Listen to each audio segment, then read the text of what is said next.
Yeah? Yes. We got cut off there.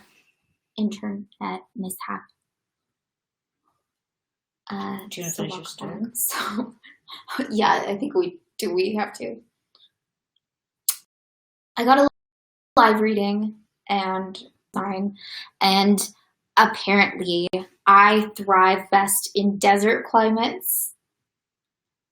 My best room is kitchen's dry.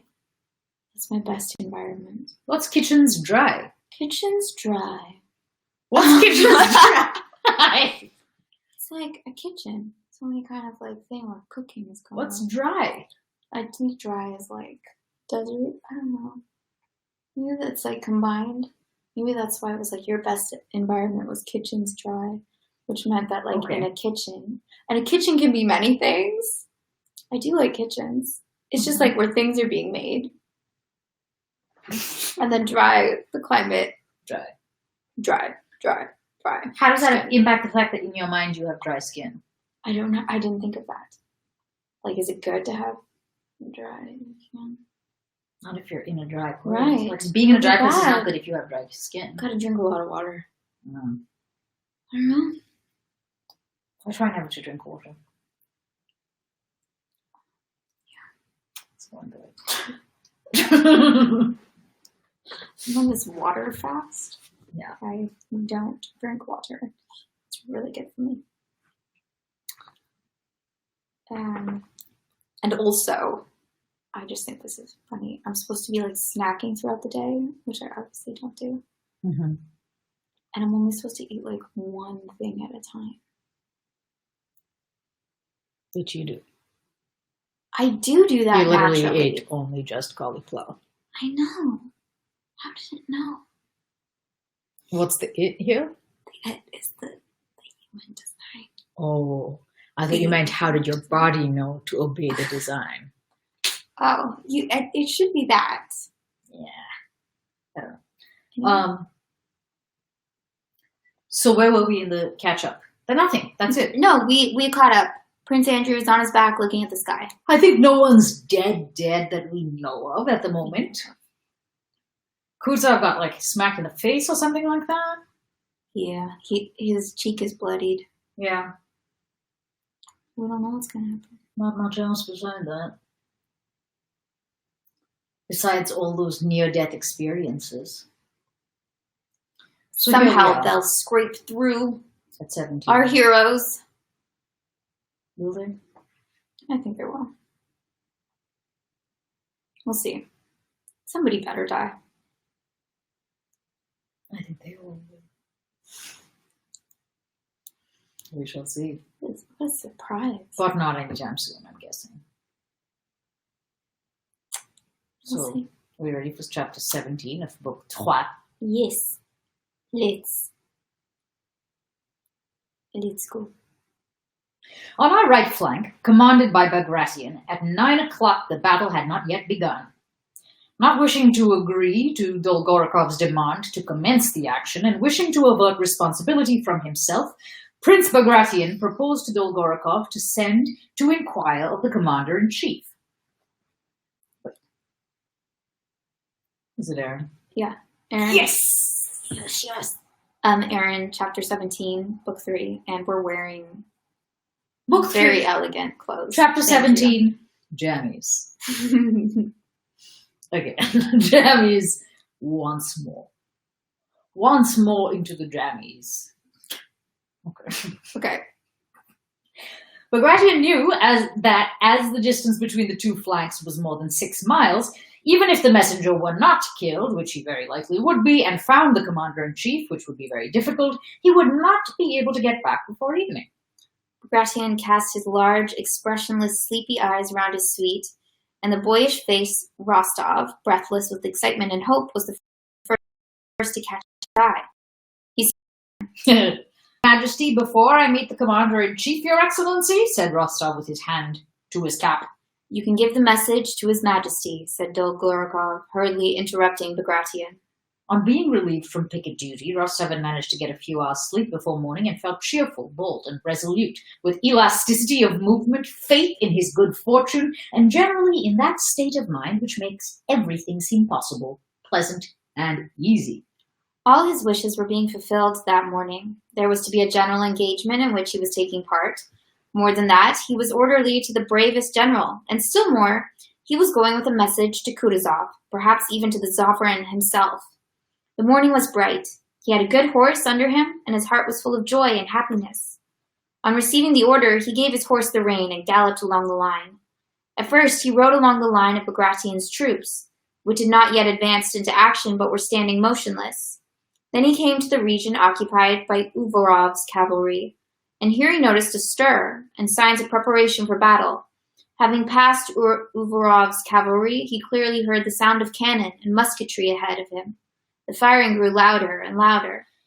In the fresh morning air were now heard not 2 or 3 musket shots at irregular intervals as before, followed by 1 or 2 cannon shots, but a roll of volleys of musketry from the slopes of the hill before Pratzen, interrupted by such frequent reports of cannon that sometimes several of them were not separated from one another but merged into a general roar.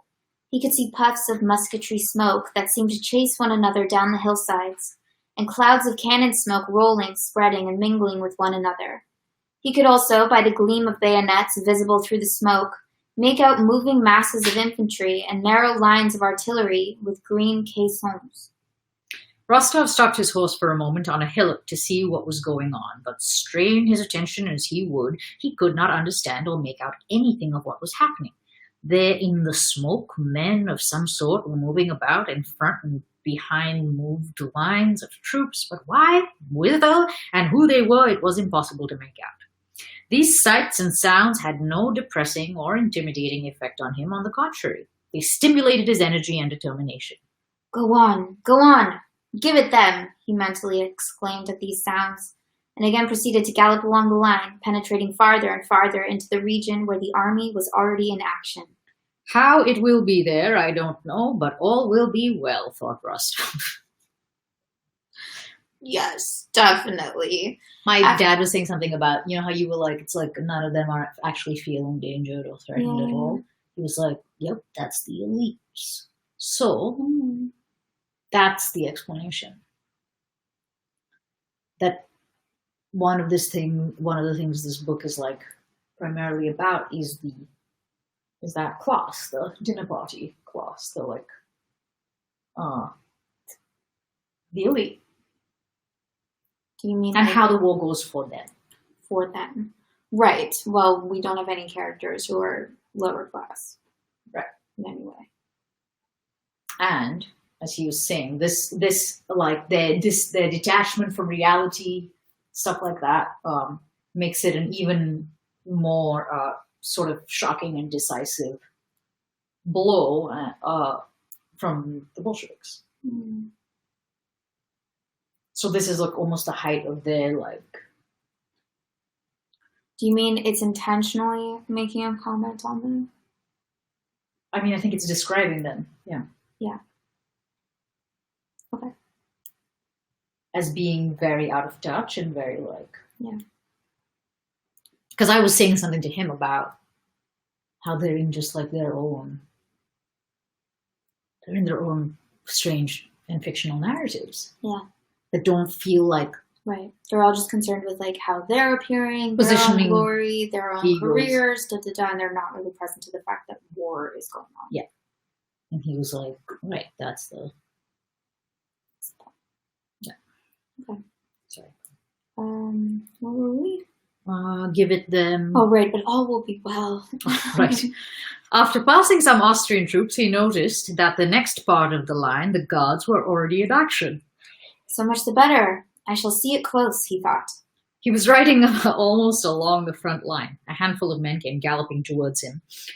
They were our lands. I don't know what that is. Who were disordered ranks.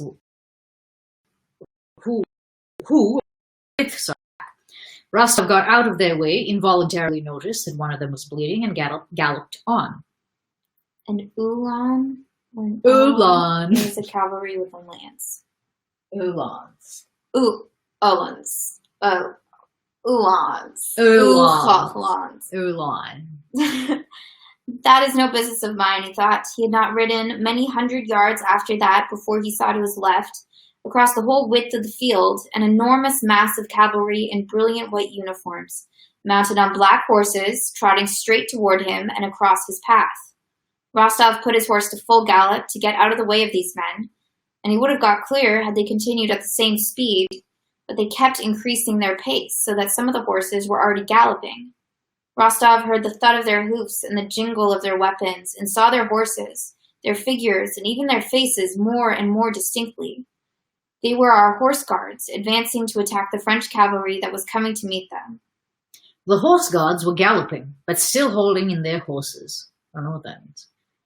Rostov could already see their faces and heard the command. Charge! Shouted by an officer who was urging his thoroughbred to full speed.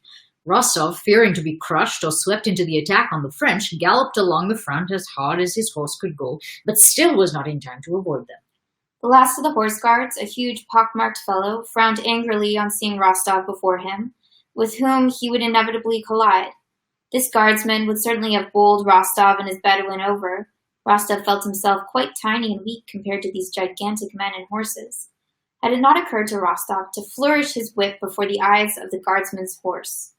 The heavy black horse, 16 hands high, shied, throwing back its ears, but the pockmarked guardsman drove his huge spurs in violently, and the horse, flourishing its tail and extending its neck, galloped on yet faster. Hardly had the horse guards passed Rostov before he heard them shout, "Hurrah!" and looking back saw that their foremost ranks were mixed up with some foreign cavalry with red epaulets, probably French. He could see nothing more, for immediately afterwards cannons began firing from somewhere, and smoke enveloped everything. Apparently the plural of cannon is cannon. Right? Oh, All yeah. those cannon. Yeah. Cannons. Hoofs! At that moment, as the horse guards, having passed him, disappeared in the smoke, Rostov hesitated whether to gallop after them or to go where he was sent. This was the brilliant charge of the horse guards that amazed the French themselves. Rostov was horrified to hear later that of all that mass of huge and handsome men, of all those brilliant, rich youths, officers, and cadets who had galloped past him on their 1,000-ruble horses, only 18 were left after the charge. Why should I envy them? My chance is not lost, and maybe I shall see the Emperor immediately, thought Rostov, and galloped on. Rostov is in love with the Emperor. Okay. Yeah. When he came level with the foot guards, he noticed that about them and around them cannonballs were flying, of which he was aware not so much because he heard their sound as because he saw uneasiness on the soldiers' faces and unnatural warlike solemnity. Unnatural solemnity? This is war, Rostov. On those of the officers. Passing behind one of the lines of a regiment of foot guards, he heard a voice calling him by name. Rostov! What? He answered, not recognizing Boris. I say, we've been in the front line. Our regiment's attacked, said Boris with the happy smile seen on the faces of young men who had been under fire for the first time. Rostov stopped. Have you? He said. Well, how did it go? We drove them back, said Boris with animation growing talkative. Can you imagine it? And he began describing how the guards, having taken up their position and seen troops before them, thought they were Austrians, and all at once discovered from the cannonballs discharged by those troops that they were themselves in the front line and had unexpectedly to go into action. Rostov, without hearing Boris to the end, spurred his horse. Where are you off to? Asked Boris. With a message to His Majesty. There he is, said Boris, thinking Rostov had said His Highness, and pointing to the Grand Duke, who, with his high shoulders and frowning brows, stood 100 paces away from them, in his helmet and horse guard's jacket, shouting something to a pale, white, uniformed Austrian officer. But that's the Grand Duke, and I want the Commander-in-Chief or the Emperor, said Rostov, and was about to spur his horse. Count! Count! Shouted Berg. What?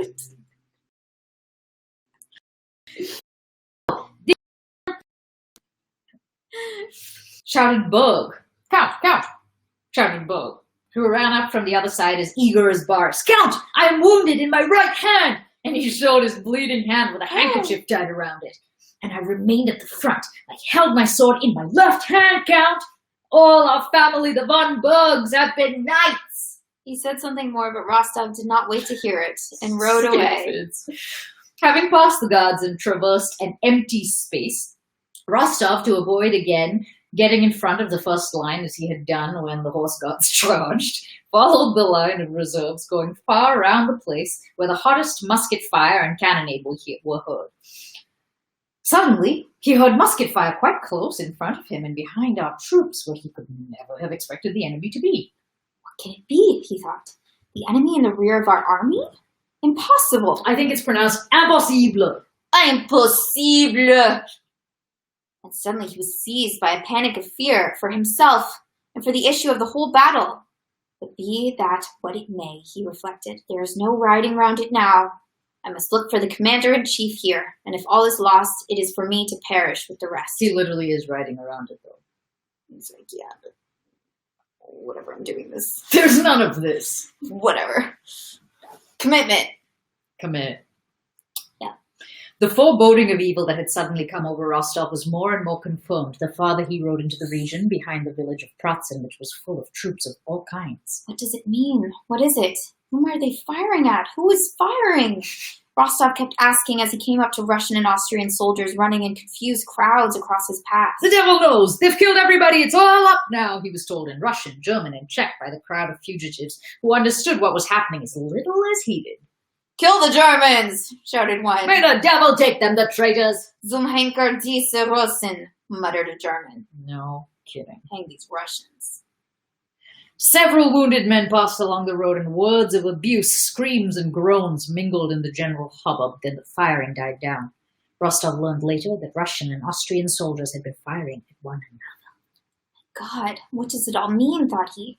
And here, where at any moment the emperor may see them. But no, these must be only a handful of scoundrels. It will soon be over. It can't be that. It can't be. Only to get past them, quicker, quicker. The idea of defeat and flight could not enter Rostov's head. Though he was French, though he saw French cannon and French troops on the Pratzen Heights just where he had been ordered to look for the commander-in-chief, he did not wish to believe that. Oh, the end. The end. Of chapter 17. Of War and Peace. War and Peace. Chapitre 18. Rostov had been ordered to look for Kutuzov and the emperor near the village of Pratzen, but neither they nor a single commanding officer were there, only disorganized crowds of troops of various kinds. He urged on his already wary horse to get quickly past these crowds, but the farther he went, the more disorganized they were. The high road on which he had come out was thronged with calèches, carriages of all sorts, and Russian and Austrian soldiers of all arms, some wounded and some not. This whole mass droned and jostled in confusion under the dismal influence of cannonballs, flying from the French batteries stationed on the Pratzen Heights. "Where is the emperor? Where is Kutuzov?" Rostov kept asking everyone he could stop, but got no answer from anyone. At last, seizing a soldier by his collar, he forced him to answer. "Hey, brother, they've all bolted long ago," said the soldier, laughing for some reason and shaking himself free. Having left that soldier who was evidently drunk, Rostov stopped... Why is he drunk? Having left that soldier who was evidently drunk, Rostov stopped the horse of a batman. Batman? Yeah. What? I don't know. A batman. Wait, what? It's a batman. It's probably a cavalry with a bat. Apparently they all get Batman. They all get different names. An officer's personal servant. Or groom of some important personage, and began to question him. The man announced that the Tsar had been driven in a carriage at full speed about an hour before along that very road, and that he was dangerously wounded. It can't be, said Rostov. It must have been someone else. "I saw him myself," replied the man with a self-confident smile of derision. "I ought to know the emperor by now. After the times I've seen him in Petersburg, I saw him just as I see you. There he sat, in the carriage, as pale as anything." Ali made the rattle fast. "You knew the imperial Susan Ilya Ivanich?" I don't think Yulia drives anyone, except the Tsar. Rostov let go of the horse and was about to ride on when a wounded officer passing by addressed him. Who is it you want? He asked. The commander-in-chief? He was killed by a cannonball, struck in the breast before our regiment. Not killed. Wounded, another officer corrected him. Who? Kutuzov? Asked Rostov. Not Kutuzov, but what's his name? Well, never mind. There are not many left alive. Go that way, to that village. All the commanders are there, said the officer, pointing to the village of Hosjerodek, and he walked on. Rostov rode on at a foot pace, not knowing why or to whom he was now going. The emperor was wounded, the battle lost. It was impossible to doubt it now. Rostov rode in the direction pointed out to him, in which he saw turrets and a church. What need to hurry? Yes, what need to hurry, Rostov, Longo. What was he now to say to the Tsar or to Kutuzov, even if they were alive and unwounded? Take this road, your honor. That way you will be killed at once, the soldier shouted to him. They kill you there. Oh, what are you talking about? Said another. Where is he to go? That way is nearer. Rostov considered and then went in the direction where they said he would be killed. Cool. It's all the same now. Great. That wasn't an improv. That's literally what it was. Yeah.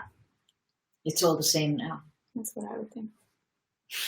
It is. Matter of fact, I think you said that yesterday regarding the quarantine. It's all the same now. It's all the same now. I said that to my trainer today. I was like, what's it all for? What am I getting so fit for? Yeah. No one can see me. Yeah. It's all the same now. If the emperor is wounded, am I to try to save myself? He thought. He rode on to the region where the greatest number... I guess that was a rhetorical question. Right? Because he's going where he's going to get killed. He rode on to the region where the greatest number of men had perished in fleeing from Pratzen. The French had not yet occupied that region, and the Russians, the uninjured and slightly wounded, had left it long ago. All about the field, like heaps of manure on well-kept ploughland, lay from 10 to 15 dead and wounded to each couple of acres. The wounded crept together in twos and threes, and one could hear their distressing screams and groans, sometimes feigned, or so it seemed to Rostov. What?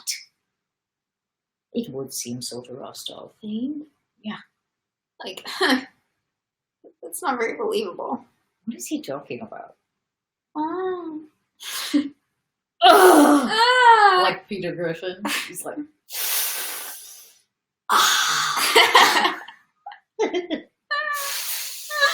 I'm pretty sure that's what the soldiers are doing.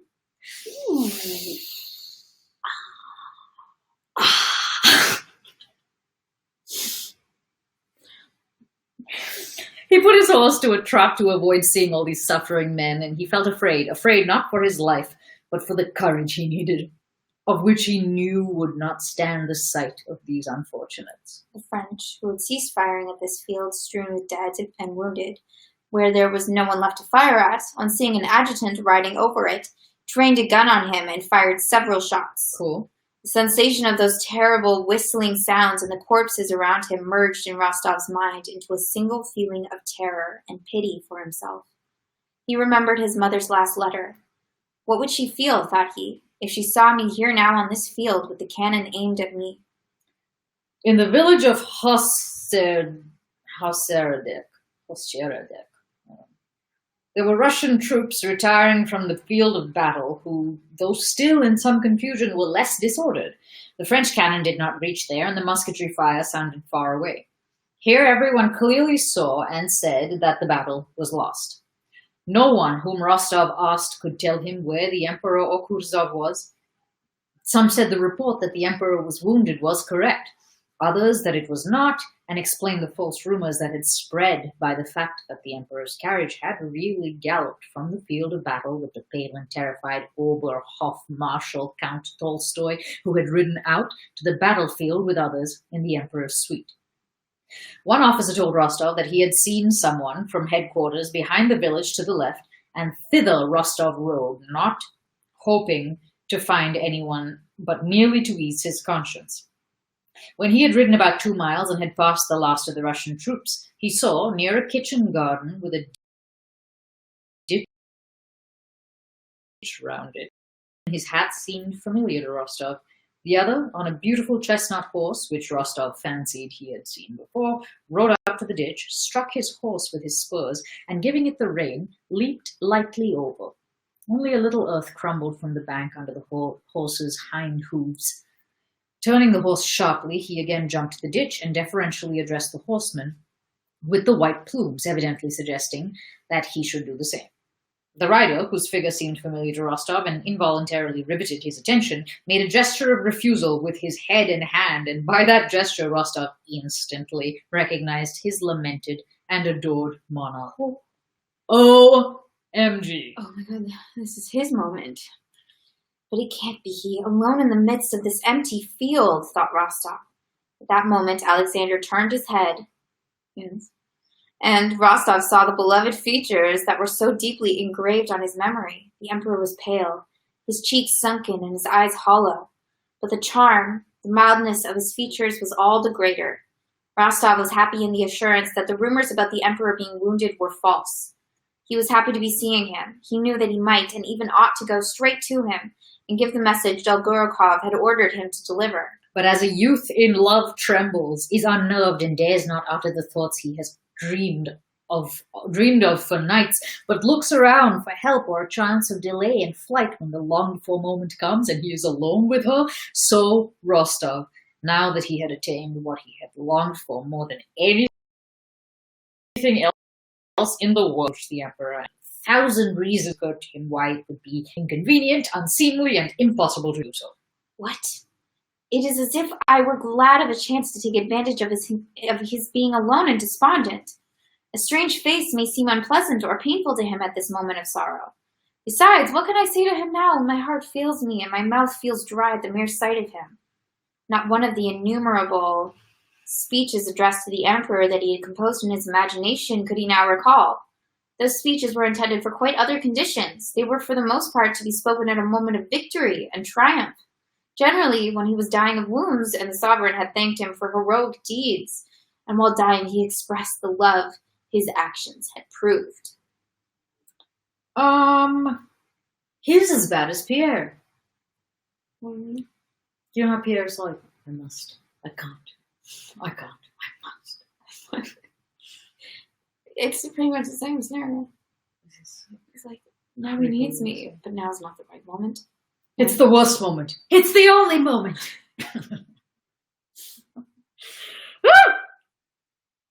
What are we wearing? What are you wearing, monsieur? Not in that way. What do you mean, what are we wearing? Jammies! Yeah, we already said this. We've covered this. We did this. Also, it's visual. There's no podcast version of this. So, such as you see. Such as you see before you. Where are we? I feel like it's your turn. Besides, how can I ask the emperor for his instructions? Besides, how can I ask the emperor for his instructions for the right flank now that it is nearly 4 o'clock and the battle is lost?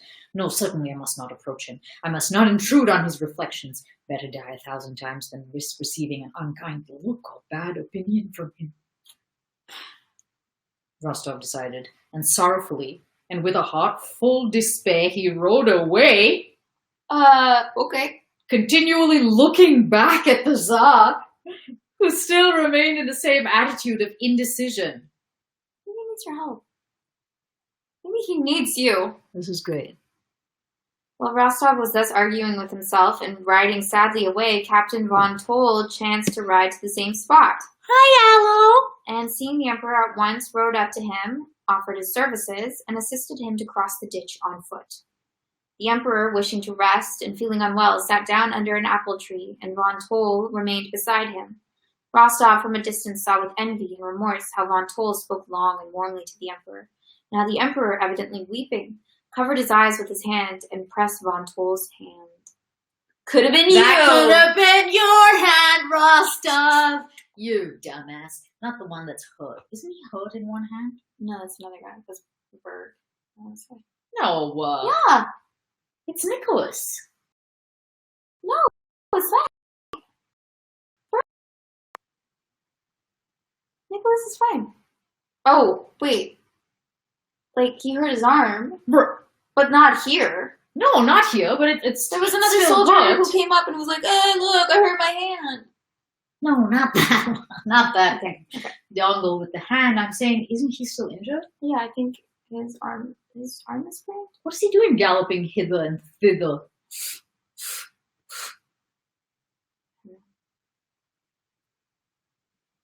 So sad. That's literally what he says. And I might have been in his place, thought Rostov.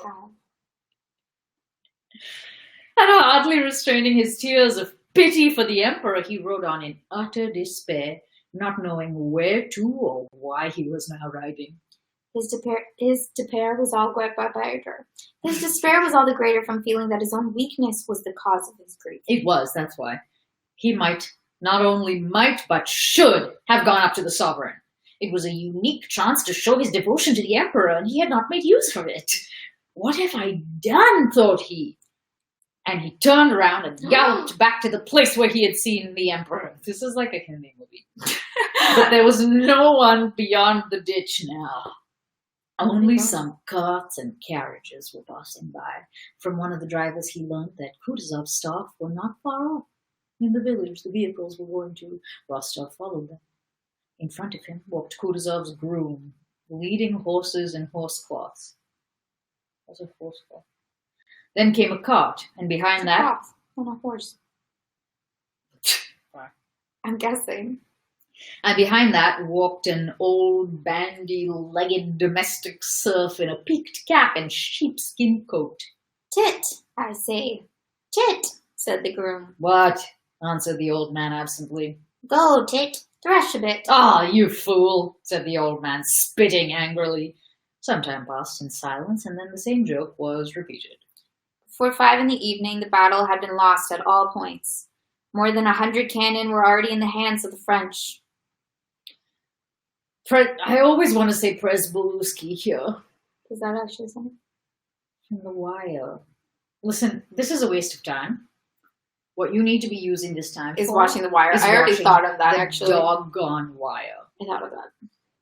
This is not Presbolewski. This is Presbezuski. So different. Close.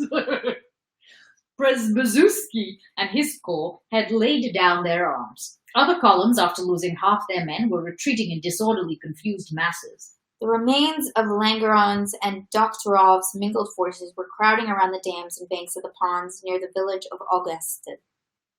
After 5 o'clock, it was only at the August Dam that a hot cannonade, how would you say? Cannonade. Not chiffonade, what's that? Is it a cooking thing? Is it a cooking thing? Chiffonade? I don't know. It's like not an item of clothing?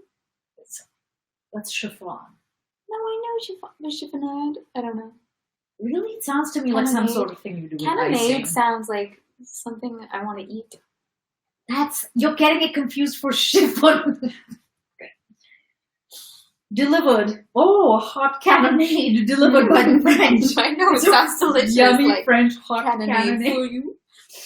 By the French alone was still to be heard from numerous batteries ranged on the slopes of the Pratzen Heights, directed at our retreating forces. In the rear guard, Doktorov and others rallying some battalions kept up a musketry fire at the French cavalry that was pursuing our troops.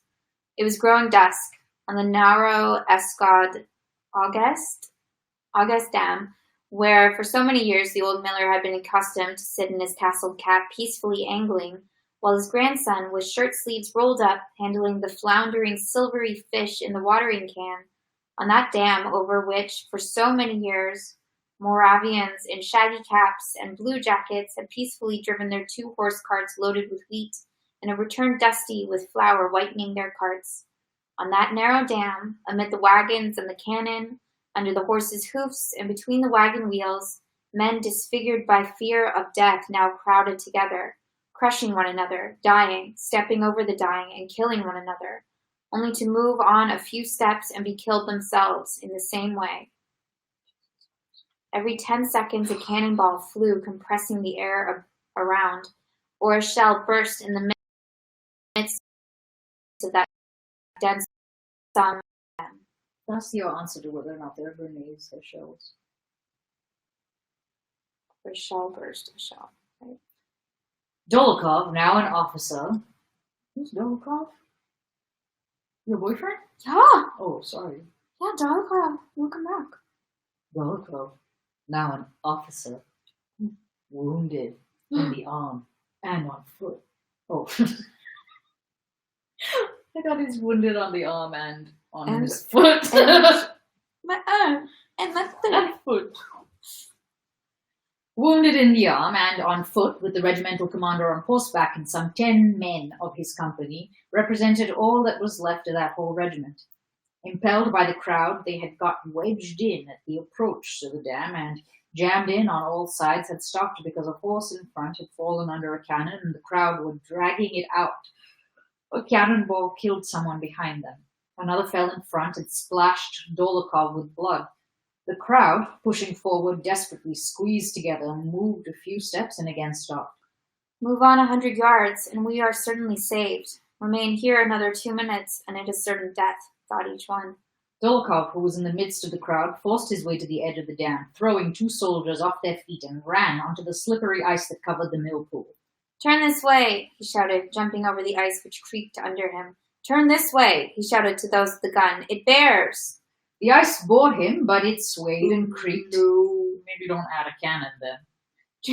And it was plain that it would give way, not only under a cannon or a crowd. I don't know why I make comments that literally get addressed in the next sentence. Did you write this book? You should. Not only under a cannon or a crowd, but very soon even under his weight alone. The men looked at him and were like, "No!" and pressed to the bank, hesitating to step onto the ice. The general on horseback at the entrance to the dam raised his hand and opened his mouth to address Dolokhov. Suddenly, a cannonball hissed so low above the crowd that everyone ducked. It flopped into something moist. What? I'm not clear. And the general fell from his horse in a pool that's grotesque. In a pool of blood. Nobody gave him a look or thought of raising him. Get onto the ice. Over the ice. Go on. Turn. Don't you hear? Go on. Innumerable voices suddenly shouted after the ball had struck the general. The men themselves not knowing what or why they were shouting. One of the hindmost guns that was going onto the dam turned off onto the ice. Crowds of soldiers from the dam began running onto the frozen pond. The ice gave way under one of the foremost soldiers and one leg slipped into the water. He tried to right himself, but fell in up to his waist. The nearest soldiers shrank back. The gun driver stopped his horse, but from behind still came the shouts, "Onto the ice! Why do you stop? Go on, go on!" And cries of horror were heard in the crowd. The soldiers near the gun waved their arms and beat the horses to make them turn and move on. The horses moved off the bank. The ice that held under those on foot collapsed in a great mass, and some 40 men who were on it dashed, some forward and some back, drowning one another. Still the cannonballs continued regularly to whistle and flop onto the ice and into the water, and oftenest of all among the crowd that covered the dam, the pond, and the bank.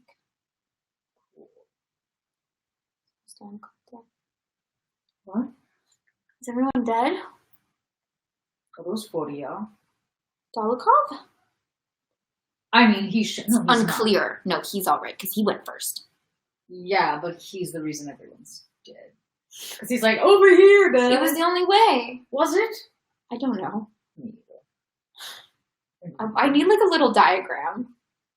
What? These happen, like, you know those stupid YouTube videos of like, I'm going to explain existentialism to you. And then there's like little cartoon characters and arrows and they're writing on a chalkboard. Okay, I need something like that. I don't watch enough YouTube. Clearly. I must amend this. There's more little drawings. I mean, you can draw. You've got a tableau. I'm a female. I cannot think spatially.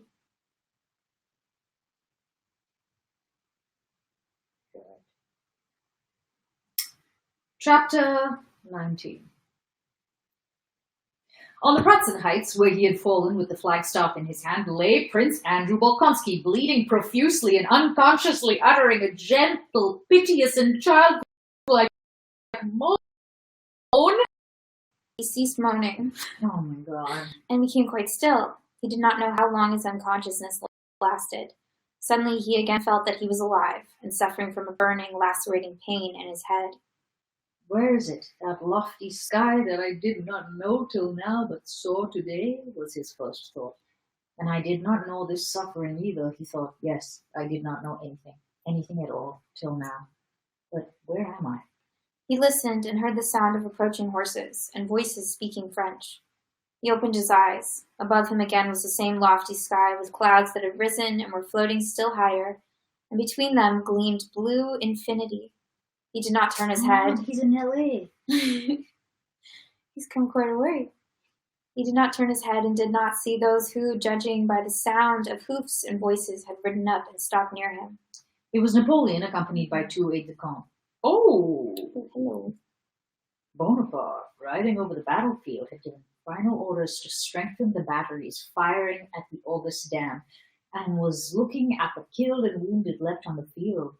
Fine men, remarked Napoleon, looking at a dead Russian grenadier who, with his face buried in the ground and a blackened nape, lay on his stomach with an already stiffened arm flung wide. The ammunition for the guns in position is exhausted, Your Majesty, said an adjutant who had come from the batteries that were firing at August.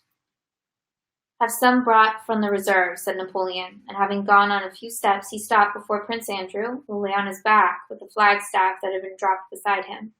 The flag had already been taken by the French as a trophy. That's a fine death, said Napoleon, and he gazed at Bolkonsky. Nice death. What does he think is so fine about it if the standard isn't even there? Mm-hmm. Just like, good one. Hugely dead. Prince Andrew understood that this was said of him, and that it was Napoleon who said it. He heard the speaker addressed as sire, but he heard the words as he might have heard the buzzing of a fly. Not only did they not interest him, but he took no notice of them, and at once forgot them. That's how he would react normally. It's true, I don't think this is unusual. He's just like, waiting for my moment. When is it? Is it now? His head was burning. He felt himself bleeding to death, and he saw above him the remote, lofty, and everlasting sky. So wait, are his eyes open? Sure. What's the question? If he looks dead, he's on his back, and he's looking at the sky. Napoleon's like, nice death. Lots of people die with their eyes open. I know, but he's not blinking? I guess not. Okay. Or Napoleon, like, barely glanced at him. He happened to not be blinking. He's like, dead. Dead. Like that. Yeah, because I also think that, like, you can kind of tell when someone's... Yes, people die with their eyes open, but you can tell when someone is dead and when someone is... I don't know, because I haven't seen dead people. I was going to say, like, maybe you the can... The light would extinguish from their eyes. That's very poetic. Maybe Napoleon's just not an artiste, you know? He's French. You're right. Then I don't know. I don't know what it is then. C'est pas du sens. Okay. But he's French. His head was burning. He felt himself bleeding to death, and he saw above him the remote, lofty, and everlasting sky. He knew it was Napoleon, his hero. But at that moment, Napoleon seemed to him such a small, insignificant creature compared with what was passing now between himself and that lofty, infinite sky with the clouds passing over it. This is what would be happening anyway. And at that moment, it meant nothing to him who might be standing over him, or what was said of him. He was only glad that people were standing near him, and only wished that they would help him and bring him back to life, which seemed to him so beautiful now that he had today learned to understand it so differently. He collected all his strength to stir and utter a sound.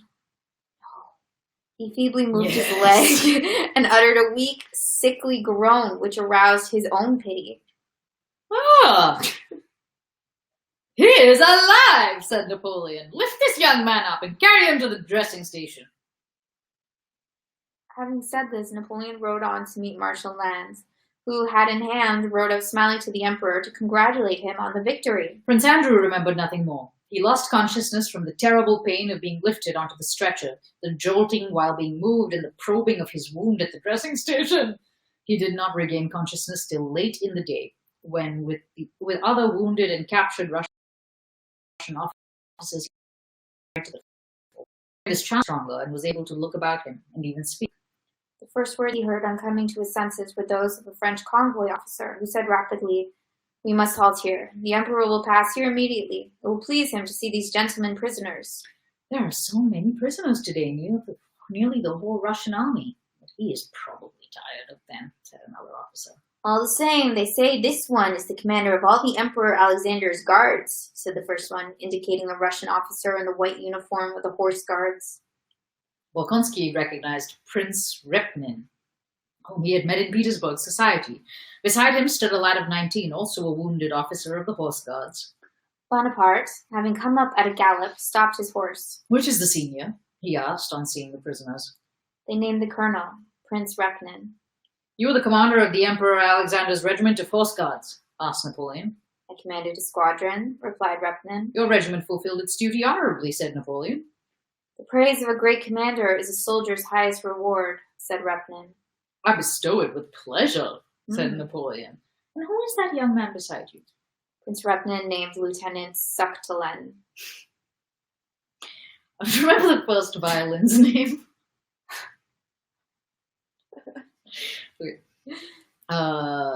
Prince Repnin, you said that. After looking at him, Napoleon smiled. "He's very young to come to meddle with us." "Youth is no hindrance to courage," muttered Suchtelen in a failing voice. "A splendid reply," said Napoleon. "Young man, you will go far." Prince Andrew, who had also been brought forward before the Emperor's eyes to complete the show of prisoners, could not fail to attract his attention. Napoleon apparently remembered seeing him on the battlefield, and addressing him, again he used the epithet "young man" that was connected in his memory with Prince Andrew. "Well?" Of all the, thousands and thousands of young men there? Okay. "Young man." That one. Okay. He was young. Man. Yeah, that's how I remember most people. That checks out. "Well, and you, young man," said he, "how do you feel, mon brave?" Though 5 minutes before Prince Andrew had been able to say a few words to the soldiers who were carrying him, now, with his eyes fixed straight on Napoleon, he was silent. So insignificant at that moment seemed to him all the interests that engrossed Napoleon. So basically that moment that happened with the sky and Napoleon when he was lying there is the literal, even though it seems exactly like he would normally respond, it's supposed to be the exact opposite. It is? Yeah. Because he loves Napoleon? No, because he couldn't care less about the egoic construction of Napoleon and the fame and the fortune and all of these things that he was so obsessed with. Right. And he only cares about life and living and the sky and priorities. So he's had his Jim Carrey moment. He has. Mm-hmm. He's enlightened now. Mm-hmm. Okay. That's why Napoleon's like, "Mon brave," and he's like, "I can't be bothered with you." So he's just like, "I'm lying." And he was like, "Napoleon, your concerns are so je ne sais quoi." Oh my goodness. Great. Because I really thought Prince Andrew didn't have enough to feel good about himself for. He's now found a whole different way in which to feel superior. So insignificant at that moment seemed to him all the interests that engrossed Napoleon. So mean did his hero himself, with his paltry vanity and joy in victory, appear compared to the lofty, equitable, and kindly sky which he had seen and understood that he could not answer him. Everything seemed so futile and insignificant in comparison with the stern and solemn train of thought that weakness from loss of blood, suffering, and the nearness of death aroused in him. Looking into Napoleon's eyes, Prince Andrew thought of the insignificance of greatness, the unimportance of life which no one could understand, and the still greater unimportance of death, the meaning of which no one alive could understand or explain. The Emperor, without waiting for an answer, turned away and said to one of the officers as he went, "Have these gentlemen attended to and taken to my bivouac, but my doctor, Larry..."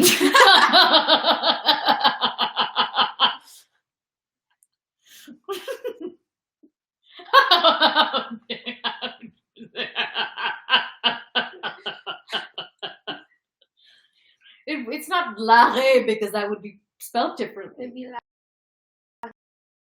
Like, Right? I'm pretty sure he's in the history books too. Larry. Have my doctor, Larry, examine their wounds. Au revoir, Prince Retin. And he spurred his horse and galloped away. Joe Pesci should play Napoleon. He is. Huh? He does? is. No, like. It's happening. Excusez-moi. Okay. His face shone with self-satisfaction and pleasure. The soldiers who had carried Prince Andrew had noticed and taken the little gold icon Princess Mary had hung around her brother's neck. Clearly it did really well for him. But seeing the favor the emperor showed on the prisoners, they now hastened to... It's all relative. Okay. But maybe so, because seeing the favor the emperor showed the prisoners, they now hastened to return the holy image. Ew. Okay. Prince Andrew did not see how and by whom it was replaced, but the little icon with its thin gold chain suddenly appeared upon his chest, outside his uniform. It would be good, thought Prince Andrew, glancing at the icon his sister had hung round his neck with such emotion and reverence. It would be good if everything were as clear and simple as it seems to Mary. I thought it was now that he had connected with this guy. Yeah. How good it would be to know where to seek for help in this life and what to expect after it, beyond the grave. How happy and calm I should be if I could now say, Lord, have mercy on me. But to whom should I say this? Either to a power indefinable, incomprehensible, which I not only cannot address, but which I cannot even express in words, the great all or nothing, said he to himself. Or to that God who has been sewn into this amulet by Mary? There is nothing certain, nothing at all, except the unimportance of everything I understand, and the greatness of something incomprehensible but all-important. What a sentence.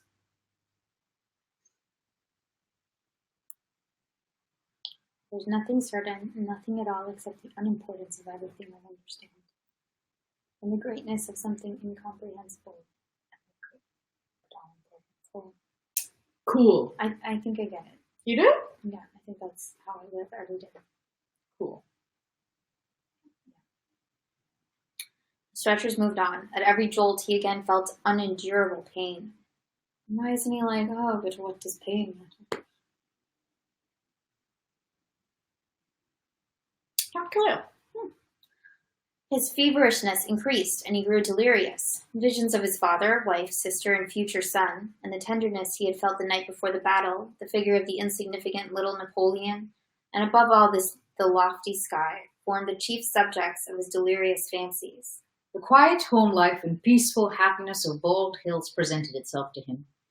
He was already enjoying that happiness when that little Napoleon had suddenly appeared with his unsympathizing look of short-sighted delight at the misery of others, and doubts and torments had followed, and only the heavens promised peace.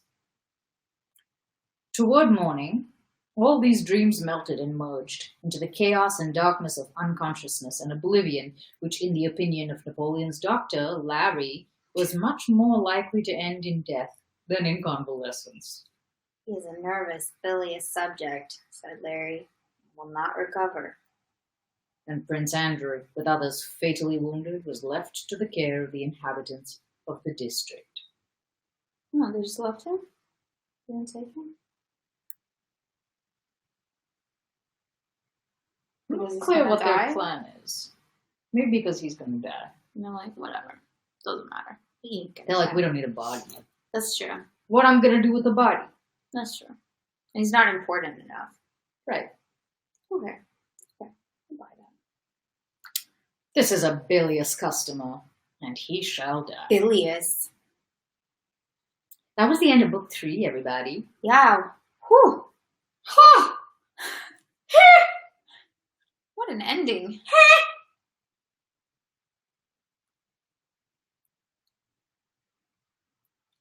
I always want to know, like, okay, so who lived?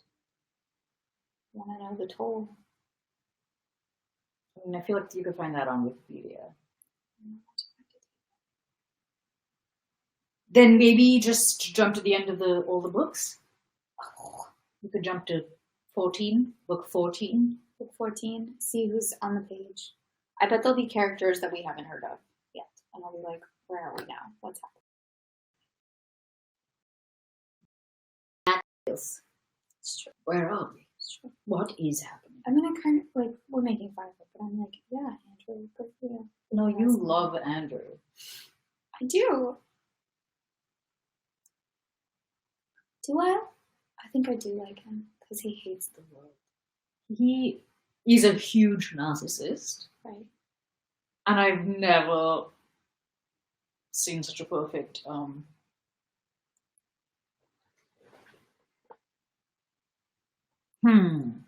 I've never seen such a fucking perfect illustration of one. Yeah, actually.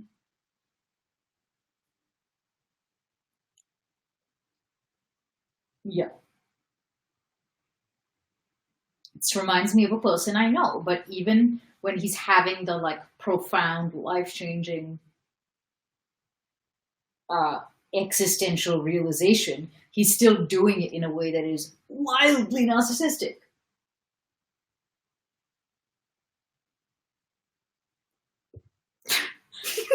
Right. Yeah. So all his like insights and his like contributions and anything he does somehow turns back. Kind of, yeah. Not to be for him. Because he just ended up by being like, Napoleon is a nothing. Like, you're all nothing because the only thing that matters is like that. Yeah, wasn't Napoleon the only man he looked up to? He admired? No, he kind of admires his father. Does he? I don't know. It's unclear. But he did appreciate Napoleon, and then that is also a perfectly narcissistic thing, which is to build somebody up and like make them into a thing, and then like cast them aside, or to be like, oh, this is just a small man. Like to completely invert that. Right. Do you think that is the workings of his ego, or is that like he did almost just die?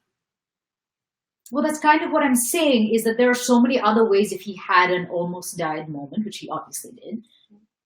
There are so many different ways in which that could manifest.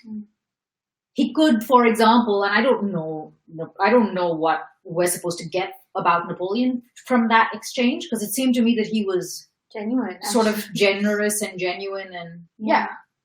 So I don't want to make huge assumptions about it, but that could have been the opportunity to see him as a human being in a positive way. Right. That he's just this man being like, hey, like you guys did good, whatever. Yeah. But instead of it being like an equalizer that like lifts, instead he's like, oh, this thing that I used to think was something is actually also the nothing that I thought everything else was. Right. Sad. I wonder where this is going to go. Yeah, I want to see how this changes him, if it does change him. I don't know that what's already happened will change him, but it's still quite early, so like, who the hell knows between now and... Right. I imagine there's lots of time for... What's it called? Character arc. What's the time for arcing? Maybe he's still on the... He's like...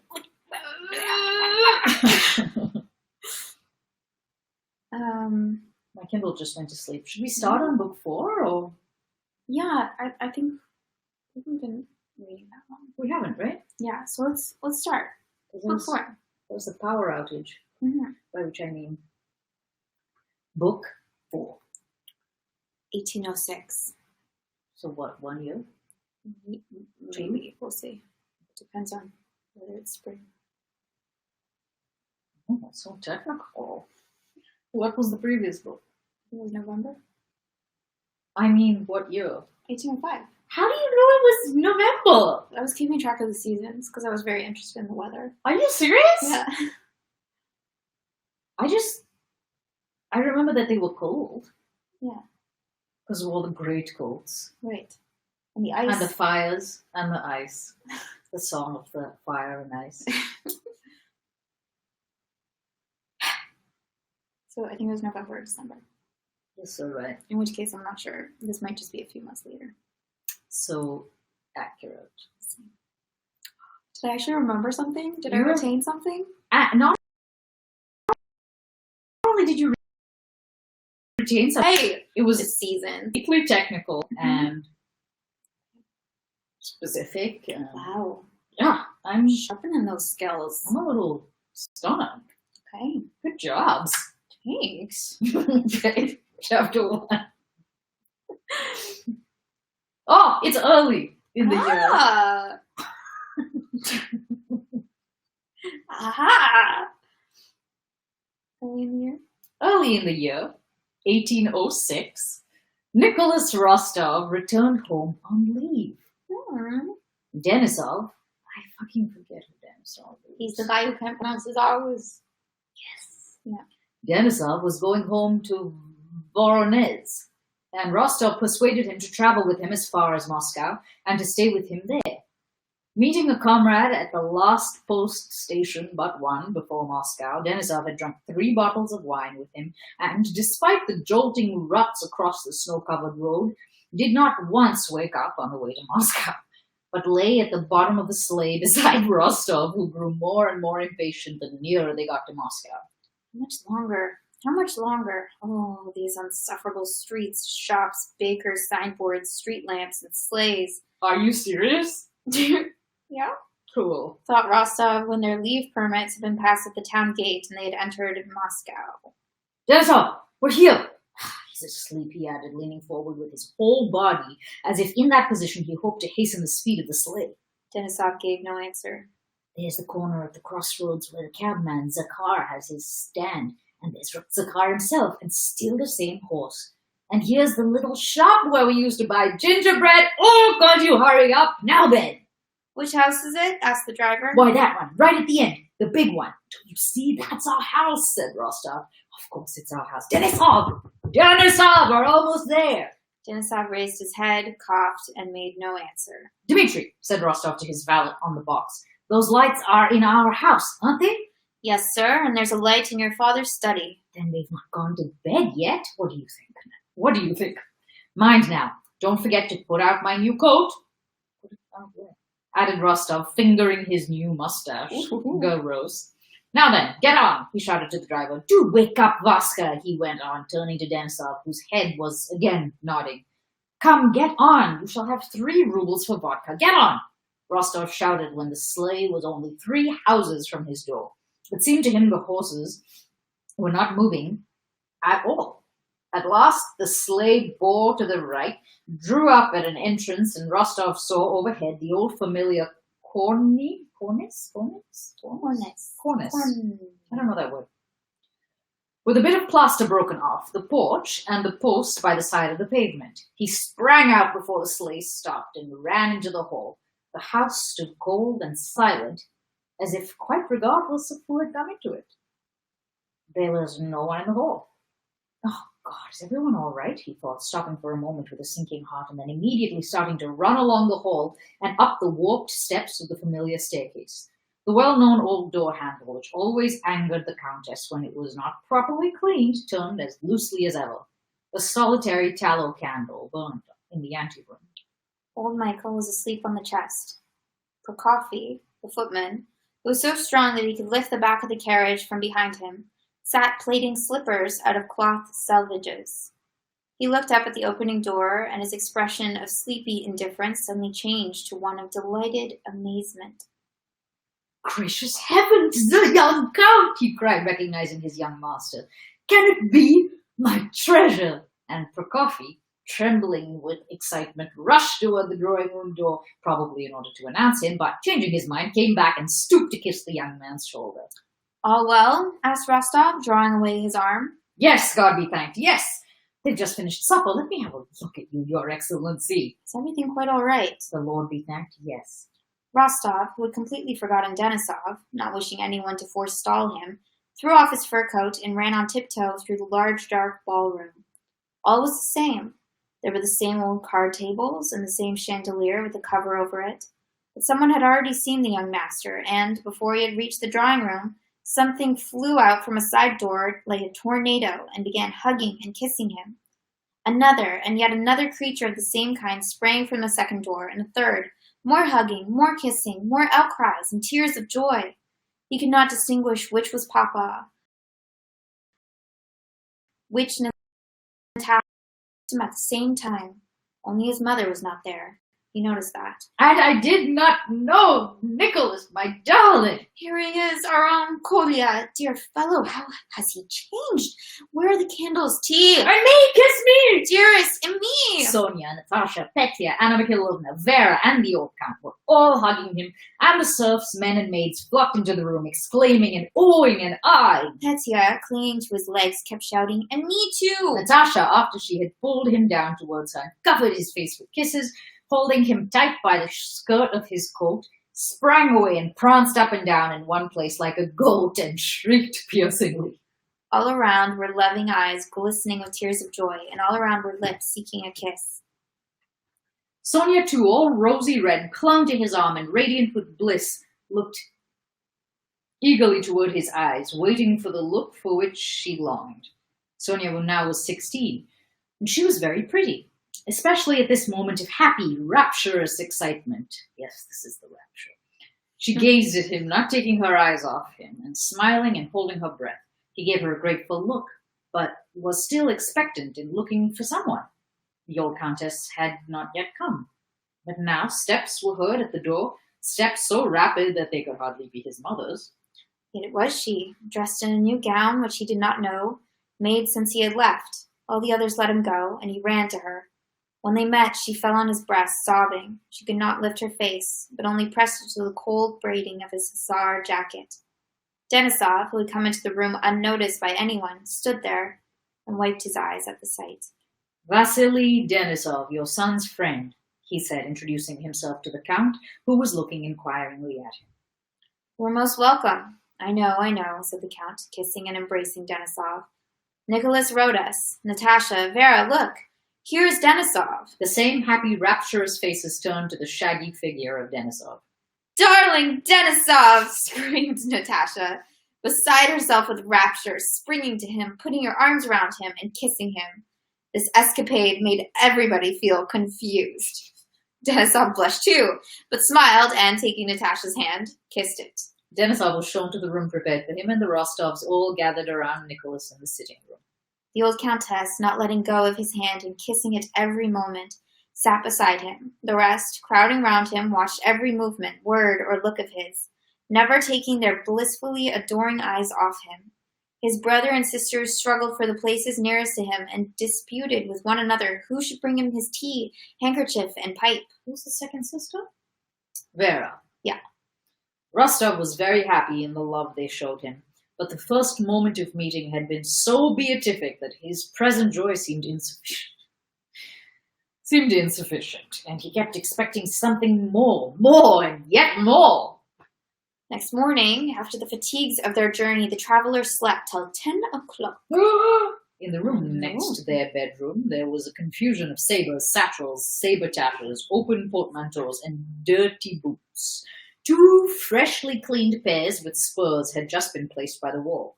The servants were bringing in jugs and basins, hot water for shaving, and their well-brushed clothes. There was a masculine odor and a smell of tobacco. Hello, Guiska. My pipe, came Vasily Denisov's husky voice. Rostov, get up. Rostov, rubbing his eyes that seemed glued together, raised his disheveled head from the hot pillow. Why is it late? Wait, it's nearly 10 o'clock, answered Natasha's voice. A rustle of starched petticoats and the whispering and laughter of girls' voices came from the adjoining room. The door was opened a crack, and there was a glimpse of something blue, of ribbons, black hair, and merry faces.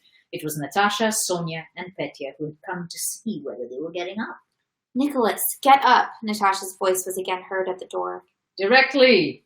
Meanwhile, Petya, having found and seized the sabers in the outer room, with the delight boys feel at the sight of a military elder brother, and forgetting that it was unbecoming for the girls to see men undressed, opened the bedroom door. Is this your saber?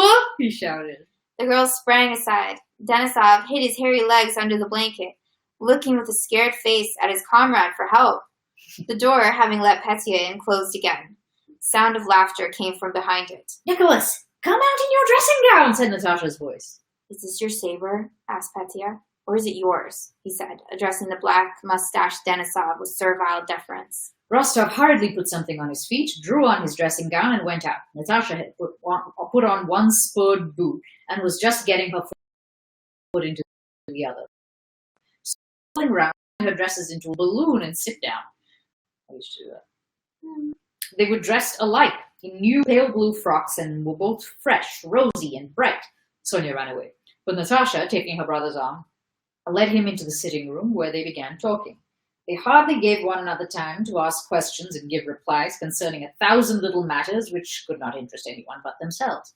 Natasha laughed at every word he said, or that she said herself, not because what they were saying was amusing, but because she felt happy and was unable to control her joy, which expressed itself by laughter. "Oh, how nice, how splendid," she said to everything. Rostov felt that under the influence of the warm rays of love, that childlike smile which had not appeared once on his face since he left home now, for the first time after 18 months, again brightened his soul and his face. "No, but listen," she said. "Now you are quite a man, aren't you? I'm awfully glad you're my brother." She touched his mustache. "I want to know what you men are like. Are you the same as we? No?" "Why did Sonia run away?" asked Rostov. "Ah, yes, that's a whole long story. How are you going to speak to her? Thou or you?" "As may happen," said Rostov. "No, call her you, please. I'll tell you all about it some other time. No, I'll tell you now. You know Sonia's my dearest friend. Such a friend that I'd burn my arm for her sake. Look here." "Sorry, is that a tow truck? Can we just look at what's happening outside?"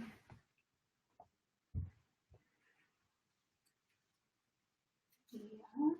"What's it doing?"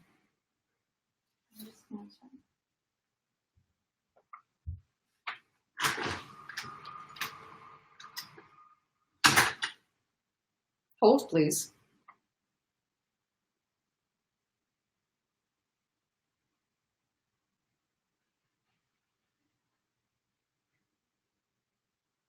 "It's okay." There's an old beat-up car. It's not our car. I just wanted to be sure that whole parking situation was not. Yeah. Okay. Exciting.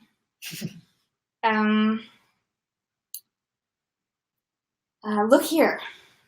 She pulled up her muslin sleeve and showed him a red scar on her long, slender, delicate arm, high above the elbow, on that part that is covered even by a ball dress. "I burned this to prove my Jesus love for her. I just heated a ruler in the fire and pressed it there." Oy. Sitting on the sofa with the little cushions on its arms in what used to be his old schoolroom, and looking into Natasha's widely bright eyes, Rostov re-entered that world of home and childhood, which had no meaning for anyone else, but gave him some of the best joys of his life.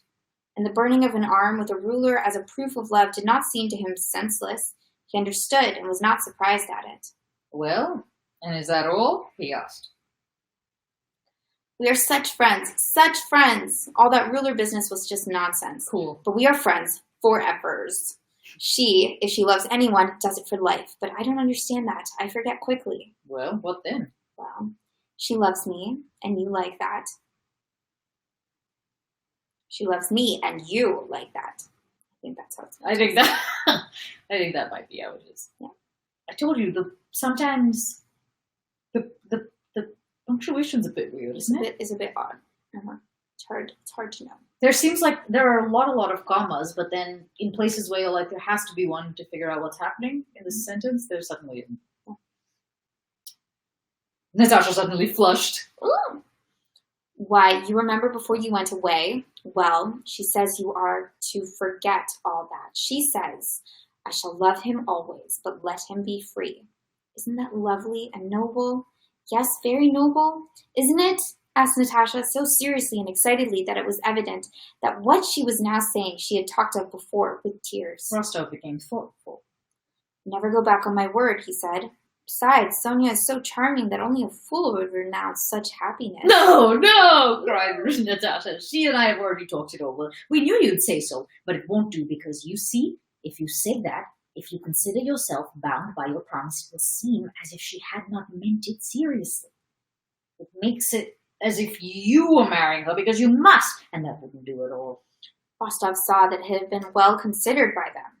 Sonia had already struck him by her beauty on the preceding day. Today, when he had caught a glimpse of her, she seemed still more lovely. She was a charming girl of 16, that for an instant. Why would you? Why should he not love her now and even marry her, Rostov thought. But just now, there were so many other pleasures and interests before him. Yes, they have taken a wise decision, he thought. I must remain free. Well then, that's excellent, said he. We'll talk it over later on. Oh, how glad I am to have you! Well, and are you still true to Boris? He continued. Oh, what nonsense, cried Natasha, laughing. I don't think about him or anyone else, and I don't want anything of the kind. Dear me, then what are you up to now? Now? Repeated Natasha, and a happy smile lit up her face. Have you seen Duport? No. Not seen Duport, the famous dancer? Well, then you wouldn't understand. That's what I'm up to. Curving her arms, Natasha held out her skirts, as dancers do, ran back a few steps, turned, cut a caper, brought her little feet sharply together, and made some steps on the very tips of her toes. See? I'm standing! See? She said, but could not maintain herself on her toes any longer. So that's what I'm up to. I'll never marry anyone, but we'll be a dancer. Only don't tell anyone. Rostov laughed so loud and merrily that Denisov, in his bedroom, felt envious, and Natasha could not help joining in. No, but don't you think it's nice? She kept repeating. Nice. And so you no longer wish to marry Boris? Natasha flared up. I don't want to marry anyone, and I'll tell him so when I see him. Dear me, said Rostov. But that's all rubbish, Natasha chattered. And is Denisov nice? She asked. Yes, indeed. Oh, well then, goodbye. Go and dress. Is he very terrible, Denisov? Why terrible? Asked Nicholas. No, Vaska is a splendid fellow. Oh, Vaska, that's funny. And is he very nice? Very. Well then, be quick. We'll all have breakfast together. And Natasha rose and went out of the room on tiptoe, like a ballet dancer, but smiling as only happy girls of 15 can smile. When Rostov met Sonia in the drawing room, he reddened. He did not know how to behave with her. The evening before, in the first happy moment of meeting, they had kissed each other. But today they felt it could not be done. He felt that everybody, including his mother and sisters, was looking inquiringly at him and watching to see how he would behave with her. He kissed her hand and addressed her not as thou, but as you, Sonia. But their eyes met and said thou, and exchanged tender kisses. Her looks asked him to forgive her for having dared, by Natasha's intermediacy, to remind him of his promise, and then thanked him for his love. His looks thanked her for offering him his freedom, and told her that one way or another he would never cease to love her, for that would be impossible. I feel like that's a lot of talking to do with your eyeballs. Who's getting towed? Some random beat-up car. Not us. Not us. We got nervous, but apparently Garcetti suspended the ticketing? Fines? Something.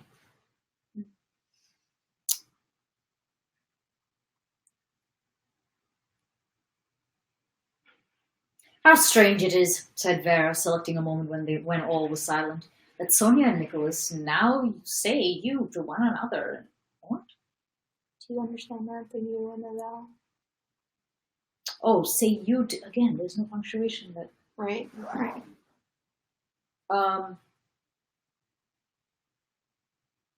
No, I mean, obviously it's some kind of relational distinction, but I don't Yeah, know. it's like in French you have tu or vous, and vous is formal. Yeah, and tu what's is the language? personal. Right. But it says you're saying you to one another and meet like strangers. Yeah. Wouldn't that be the opposite? Wouldn't you thou a stranger? That was actually like personal. Is it?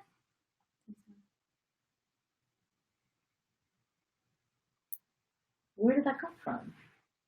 I don't know.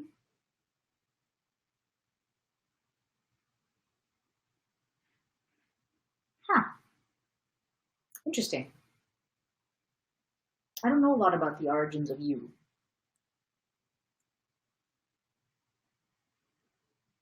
Never thought about how like in English we just made it one. I mean, thou obviously was. I don't know why we got rid of thou. I'm trying to think of where you is ever used in Shakespeare, and I don't feel like it is.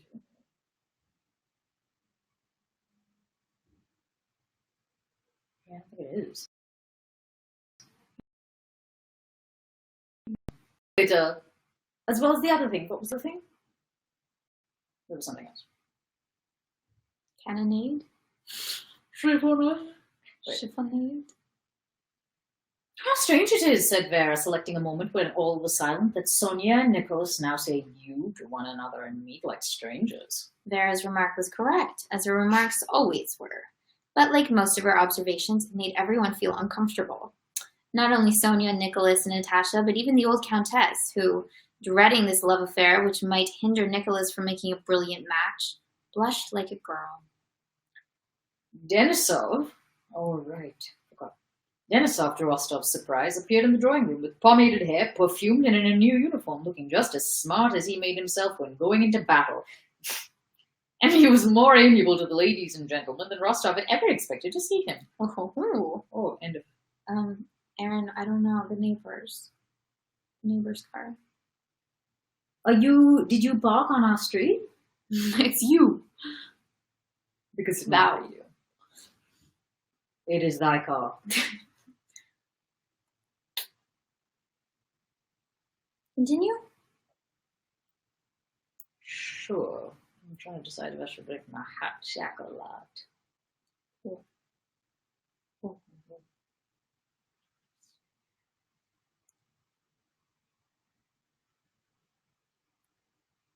What time is it? 7:15. Let's read a bit more, yeah? Yeah, I say the delay is... oh, wow. Okay. Apparently there's quite a delay.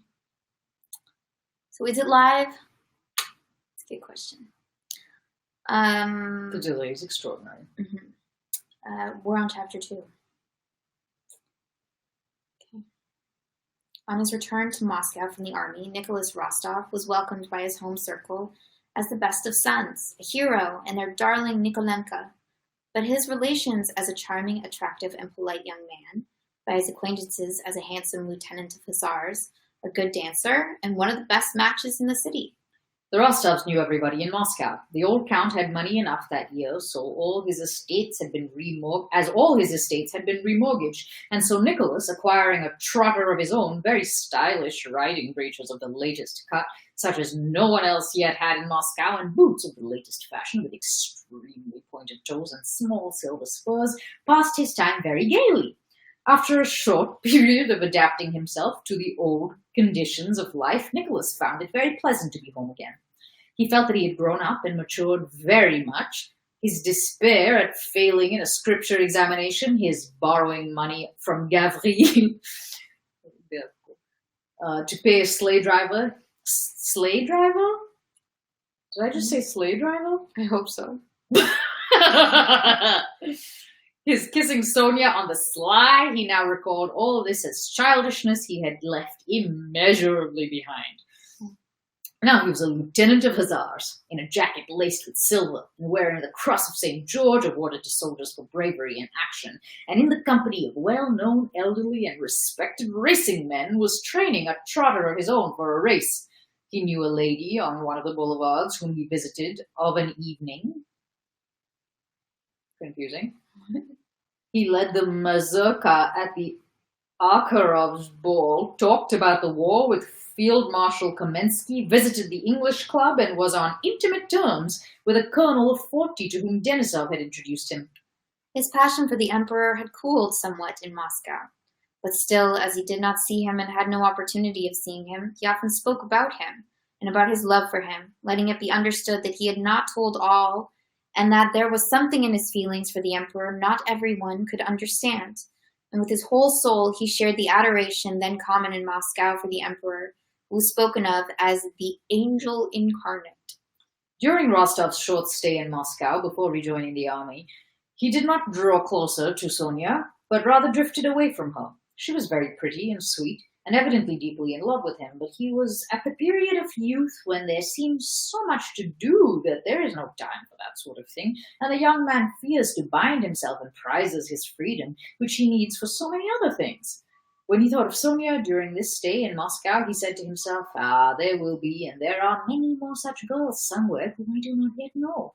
There will be time enough to think about love when I want to, but now I have no time. Besides, he went to balls and into ladies' society with an affectation of doing so against his will. The races, the English clubs, sprees with Denisov, and visits to a certain house. That was another matter, and quite the thing for a dashing young hussar. Okay, so the house is like what I think it is? Uh-huh. Okay. At the beginning of March, old Count Ilya Rostov was very busy arranging a dinner in honor of Prince Bagration at the English Club.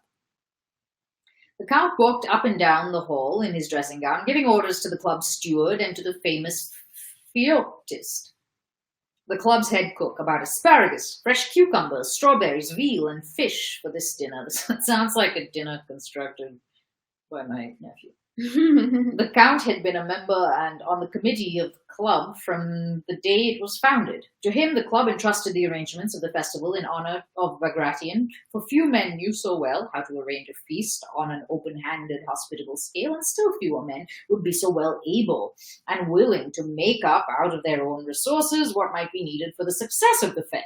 The club cook and the steward listened to the Count's orders with pleased faces, for they knew that under no other management could they so easily extract a good profit for themselves from a dinner costing several thousand rubles. Well then, mind and have coxcomb in the turtle soup, you know? Ew. Coxcomb. I don't actually know what that is. Oh, is it like... This thing. Oh. Right, that's like turkeys. Yeah. Delicious. Isn't that, this is the source of like hyaluronic acid or something? Ooh, that's right. Originally, or one of those hero ingredients. I think you're right. It's really good for you. So please put it in some turtle soup. Ew and ew and ew. You know what turtle soup tastes like? I think it's fishy or... No, it can't be. It's not salty. I think it's like squiddy, if anything. Rubbery.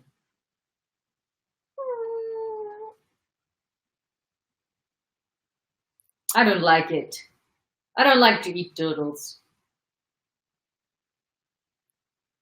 Ready? Yep. Oh, yeah. Shall we have 3 cold dishes then? Asked the cook. Ew! Imagine if it's cold. On top of all of that? Cold turtle soup.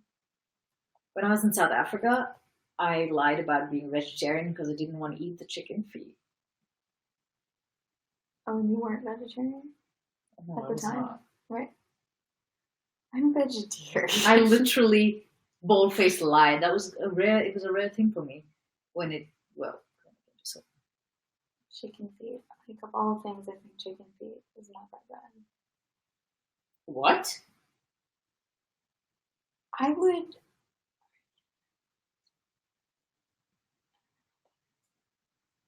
Origins of you. The word you, Y-O-U, as opposed to thou, because we're talking about whether thou or you is more or less formal, because they made a distinction about using it interpersonally. Well, give me a lesson. Okay, I bet I'm completely wrong about this. I mean, it's 50-50. Yeah, I would rather eat chicken feet than turtles. Turtles are not even in the picture. Right, okay. But there's so many things that I'm like, a foot? What's the difference between a foot and a thigh, really? Well, here's one. Texture. Yeah. Have you... It's probably very chewy. Yeah. Have you... chewy. You know what chicken's feet look like, right? Chicken feet? Yeah. Do they look like chicken feet? Yeah, no, I'm saying... Like talons? Yeah, but not obviously the nails. What do they do with the nails? I don't like it either. What don't you like, Mr. B? Chicken feet? Turtle soup? Oh, Mr. B. What do they do with the nails? Do you think they give them manicures? I don't know, but it's the difference between eating meat, which I understand is grotesque, to especially the people who've never eaten it, probably. Yeah, like I think I strangely would have a better time with chicken feet because eating cartilage. It would be like eating bread. knowledge. Like chewing on like this stuff that's in. Yeah, I think like I could confuse myself with thinking that's like taffy. I don't know what's similar to that. But it wouldn't. I don't think it would come apart in the way that it wouldn't like soften in the way that taffy does. It's just not fleshy. Like I don't like the fleshiness of things. I know that's literally what people like about meat. Well, because it doesn't translate to. That's not what it translates as. It's not a lot like it would be to like take a bite from your arm. That is fleshy in a way that eating chicken is not fleshy. Yeah. It's more fibrous. Feet? No. Cartilage? We're talking about meat. Fibrous. Chicken, yes. Interesting. Biting into someone's arm is more like is more like sushi. That's sort of like flesh. Is that like fatty meat? Yeah, but it's also like just a completely different organism, right? Eating raw chicken would probably taste like biting into someone's arm, but when it's cooked, it does like a fiber. Fibers? You mean there's like pulp? It's muscle. You know how there's muscle fibers? Yeah. Oh, see, I don't like that.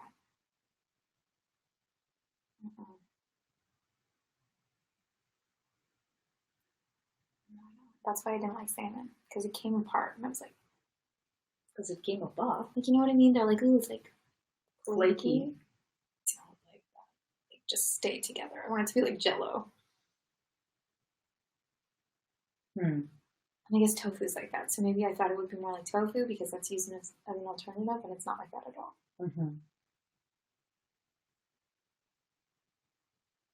I want to know how long the delay is, Arrow. Okay. Cold turtle soup. That's where we're at. The Count considered. We can't have less. Yes, 3. The mayonnaise. That's 1. Mayonnaise soup? I think maybe just the mayonnaise is the dish. The mayonnaise. That's 1. He said, bending down a finger. What does that mean? Not like Bernie Sanders does.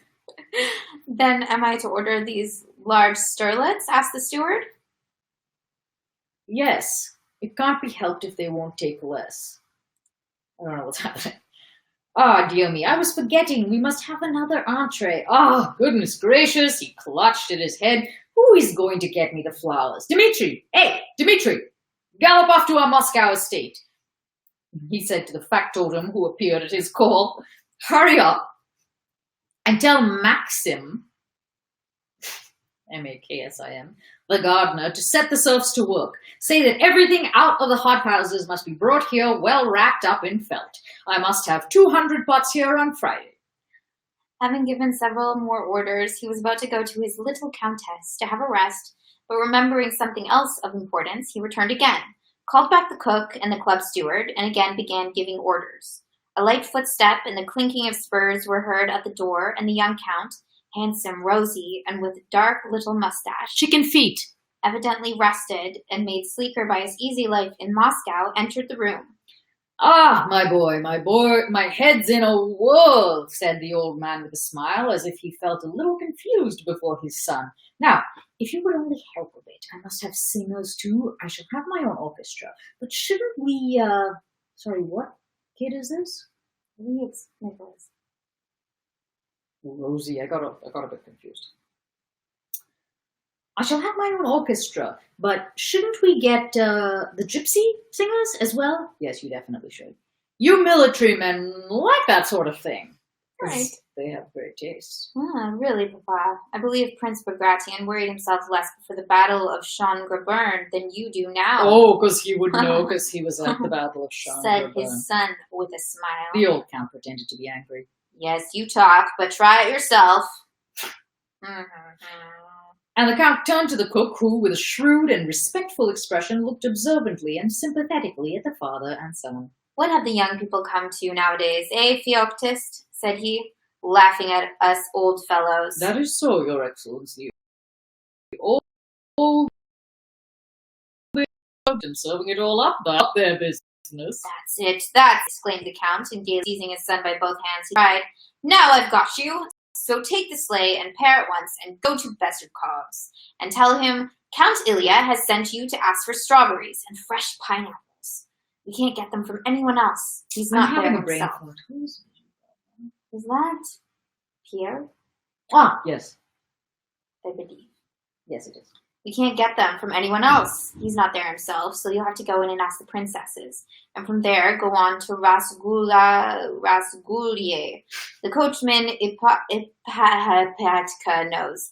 And look up the gypsy Yushka, the one who danced at Count Orlov's, you remember, in a white Cossack coat, and bring him along to me." And am I to bring the gypsy girls along with him? Asked Nicholas, laughing. Dear, dear. At that moment, with noiseless footsteps and with a business-like, preoccupied yet meekly Christian look, which never left her face, Anna Mikhalovna entered the hall. Though she came upon the Count in his dressing gown every day, he invariably became confused and begged her to excuse his costume. No matter at all, my dear Count, she said meekly, closing her eyes. But I'll go to Bezúkhov's myself. Pierre has arrived, and now we shall get anything we want from his hothouses. I have to see him in any case. He has forwarded me a letter from Boris. Thank God Boris is now on the staff. The Count was delighted at Anna Mikhailovna's taking upon herself one of his commissions, and ordered the small closed carriage for her. Tell Bezúkhov to come. I'll put his name down. Is his wife with him? He asked. Anna Mikhailovna turned up her eyes, and profound sadness was depicted on her face. Ah, my dear friend, he is very unfortunate, she said. If what we hear is true, it is dreadful. How little we dreamed of such a thing when we were rejoicing at his happiness. And such a lofty, angelic soul as young Bezúkhov. Yes, I pity him from my heart. Can someone see what happened? I pity him from my heart and shall try to give him what consolation I can. What is the matter? Asked both the young and old Rostov. Anna Mikhailovna sighed deeply.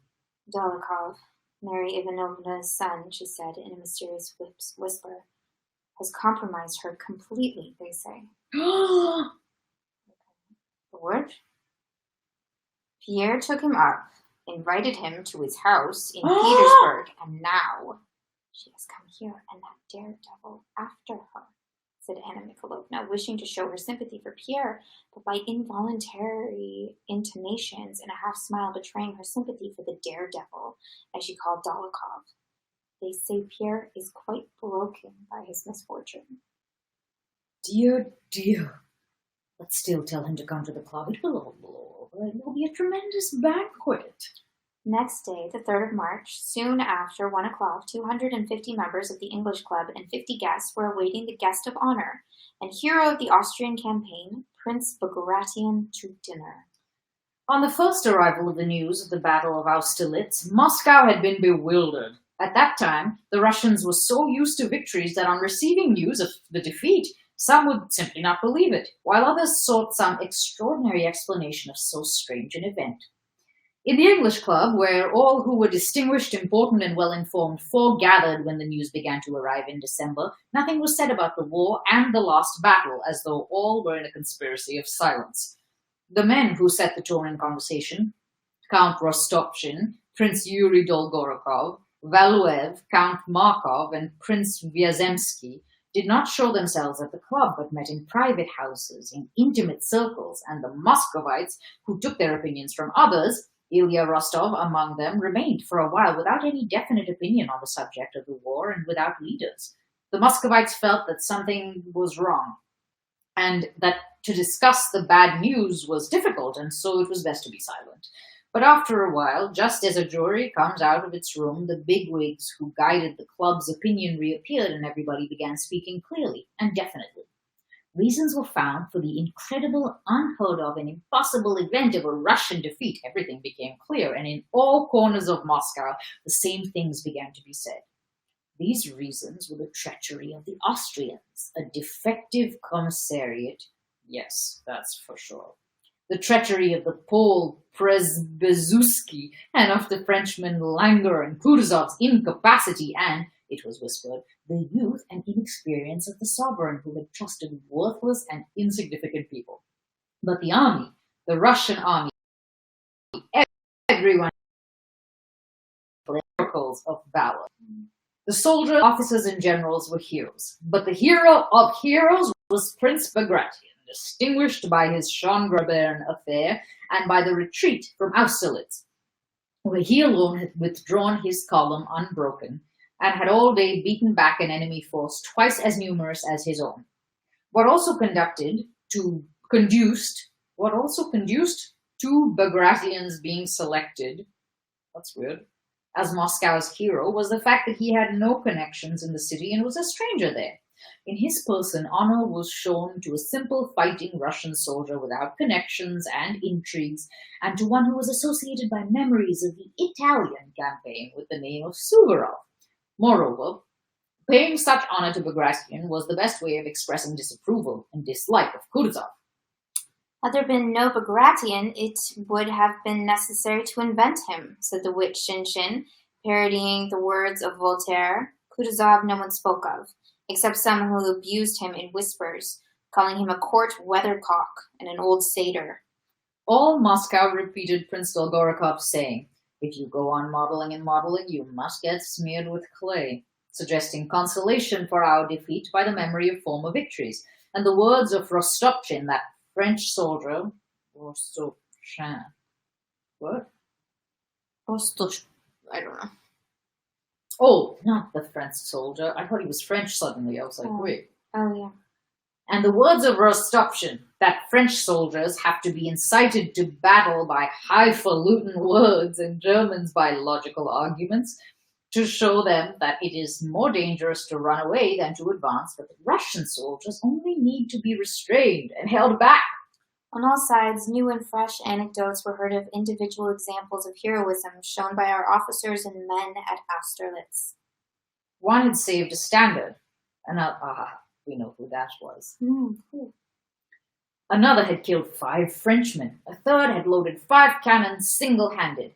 Berg was mentioned by those who did not know him as having, when wounded in the right hand, taken his sword in the left and gone forward. Of Bolkonsky, nothing was said, and only those who knew him intimately regretted that he had died so young, leaving a pregnant wife with his eccentric father. He's not dead, and he's the one who saved the standard, Dongles. I mean, there's another one. Which one's that one? No. There's only one standard. That must be one. It's an army. Only one. They're very sensible when it comes to that. They're very, how do you say? They're very convinced of that the Russian army is the best in the world. I don't know why they hate Kutuzov so much. Because he's a Debbie Downer. Is he Russian? Yeah. So why are they? If they're like, the Russians are great, but not that Russian. Because it's like the anonymous masses that they love.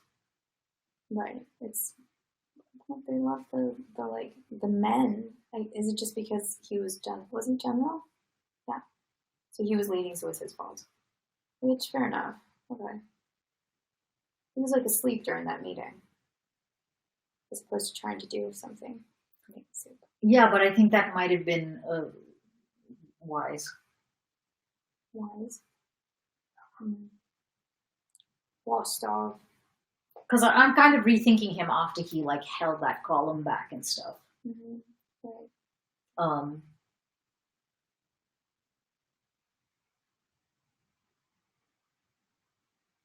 And also, what he actually said, like we made lots of jokes about what the impetus was for him to say it, but what he said was true, which is like, we can sit here and talk about the plans at the Council of War all day, but the most important thing, if we're going to go into battle tomorrow, is for us to sleep. Mm-hmm.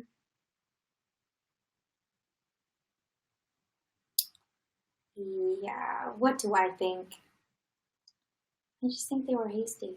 Who? They were like, well, I'm trying to think, like, where did they go wrong? Who? The Russians. They were presumptuous. Maybe don't go into a valley in the fog. I think they were mismanaged. Yeah.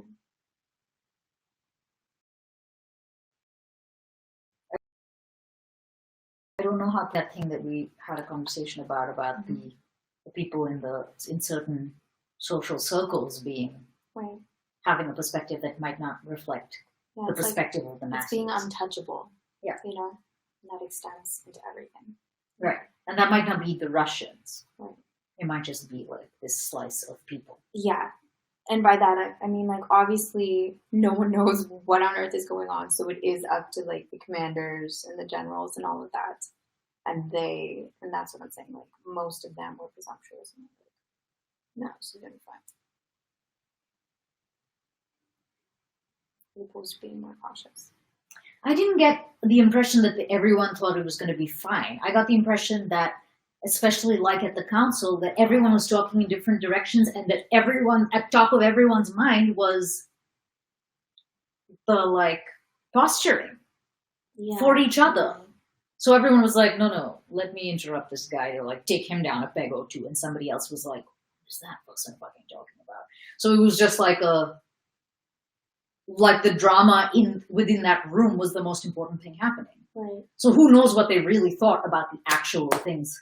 Right, because they weren't actually concerned about the plan, is what you're saying. Yes. It's interesting no one's talking about Way Rather, because it was his plan.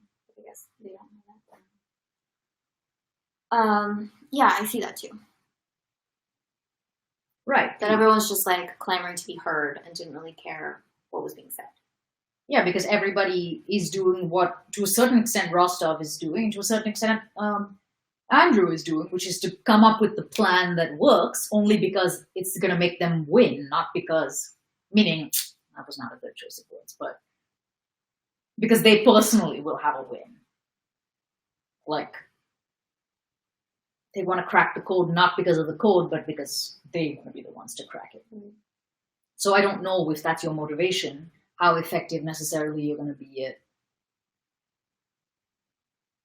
Yeah. And actually, like, you see it in that last bit of the chapter where they're like, oh, and we heard about this guy.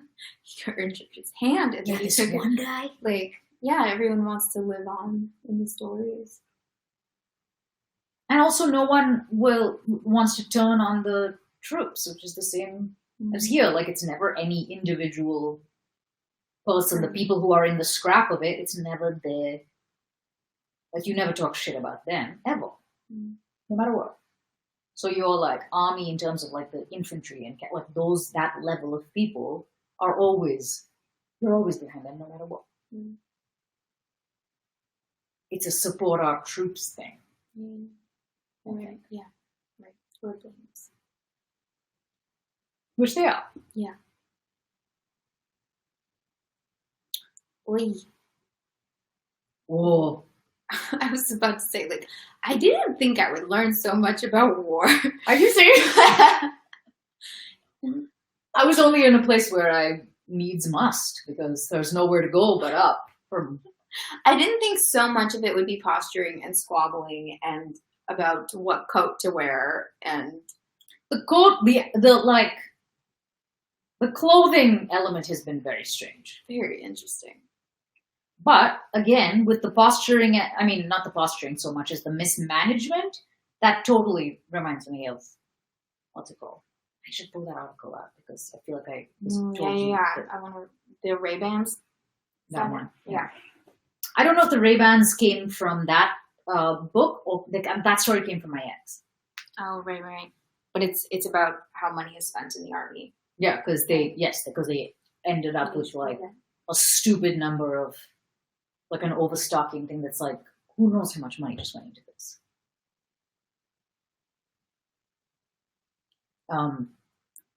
For anybody who wasn't listening, whenever we last talked about it, I'm talking about this article, this Atlantic article that's probably still available on the internet. That's about, I think it was about whatever big anniversary of September 11th happened not that long ago. I can't do math. It was the most recent big anniversary of September 11th. That was 2001. Yeah. And 2019 would have been a big anniversary. Was it? Why? Because that's 18 years. 18. This is what I'm saying. I can't do the math. It was anniversary. I guess so. Forget it. You're not helping me. But no, that would be the only thing. I was like, it hasn't been 20 years yet, and it would be 15 then. Because that would be 21. Would be 15? Yes. Yes. Listen! Okay, yes. I'm a math dumbass. You just, your dad's maybe watching, and yeah, it's stressful.